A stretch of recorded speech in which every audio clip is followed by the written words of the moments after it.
Romain Bien-Aimé, bientôt 35 ans, installé depuis une douzaine d'années en exploitation familiale en Picardie dans la Somme. Donc exploitation en EARL, polyculture, élevage, essentiellement blé, maïs, colza, betterave sucrière et prairie permanente, avec 700 000 litres de lait à produire et 75 vaches laitières. J'ai choisi de robotiser la traite avec Gemini pour deux raisons essentielles. La première, c'est le départ en retraite de mon associé. Et la deuxième, c'est la salle de traite qui était vieillissante.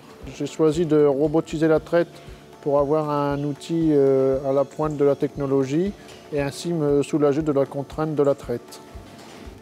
C'est un outil technologique pour moi qui est super, c'est surtout ça aussi, ça donne plein d'infos. Pour moi, il y a trois grands atouts majeurs du robot Gemini Double Mox. Premièrement, la souplesse dans l'organisation de ma journée de travail.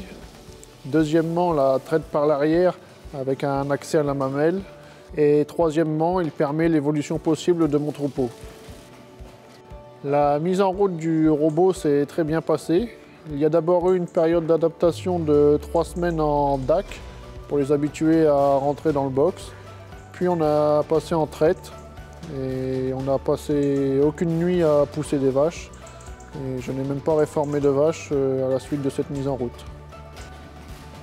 Donc ma journée de travail commence à 6 h du matin avec un petit café en regardant le téléphone, voir la fréquentation du robot la nuit, si problème éventuel il y a.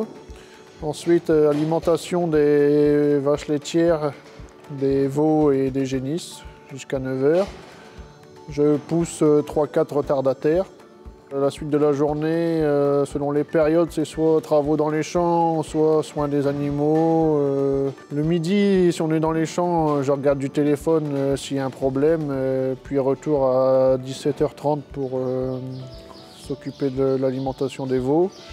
Et aussi regarder le robot si tout se passe bien et pousser quelques retardataires, ainsi que nettoyage du robot. Voilà.